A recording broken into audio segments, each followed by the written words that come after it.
Once there was a stuck-up duck who of himself was quite awestruck, behaving like he owned the pond because he thought himself a swan. It is unclear exactly where the duck developed this idea, but once ingrained in his small brain, the duck became an awesome pain. When the other ducks came to the pond to do what most ducks do, they found themselves being charged a fee for swimming next to royalty. And when the good farm wife did come down to the pond with stale buns, he would demand to be first fed, for it is my right, he said. And even though it sounds absurd, this proud conceited little bird thought himself so full of charm that he would strut about the farm, quacking commands here and there and telling dog to brush his hair, ordering the sheep to shave, teaching cow how to behave, being bossy to Mrs. Hen, instructing pig to clean his pen, and overall being quite unpleasant, treating them like simple peasants. For the poor deluded thing clearly thought himself a king, as if he were the most pristine thing the farm had ever seen, while unaware of the sad fact behind his fluffy feathered back, every animal around thought the duck a silly clown. Until one day a dazzling flock migrating south made a quick stop, and by the way their plumage shone, it was apparent these were swans, and all the farmyard creatures came, their curiosity aflame,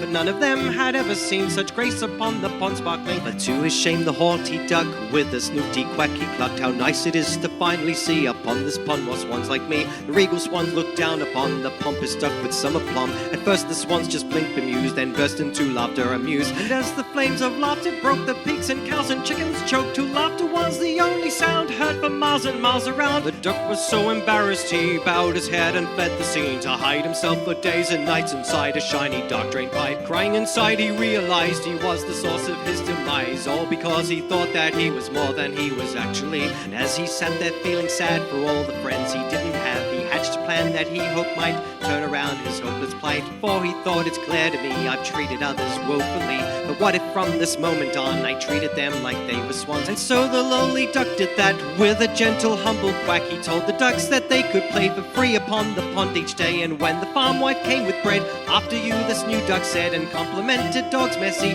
fur no matter how scruffy. To the sheep, cows, pigs and hens he treated them like his best friends, always putting first their needs, daily doing good duck deeds. And when they saw he was sincere, the duck became truly revered, and not before too very long they began to think he was a swan.